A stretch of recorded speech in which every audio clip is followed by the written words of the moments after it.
12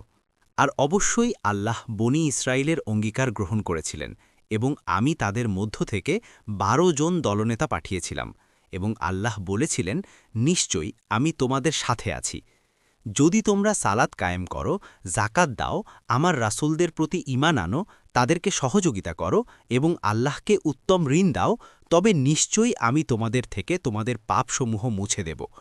আর অবশ্যই তোমাদেরকে প্রবেশ করাবো জান্নাতসমূহে যার নিচ গিয়ে প্রবাহিত হবে নদীসমূহ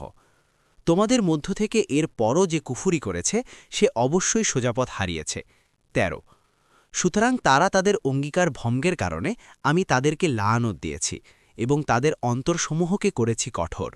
তারা শব্দগুলোকে আপন স্থান থেকে বিকৃত করে এবং তাদেরকে যে উপদেশ দেয়া হয়েছে তার একটি অংশ তারা ভুলে গিয়েছে এবং তুমি তাদের থেকে খিয়ানত সম্পর্কে অবগত হতে থাকবে তাদের অল্প সংখ্যক ছাড়া সুতরাং তুমি তাদেরকে ক্ষমা করো এবং এড়িয়ে যাও নিশ্চয়ই আল্লাহ সৎকর্মশীলদের ভালোবাসেন ১৪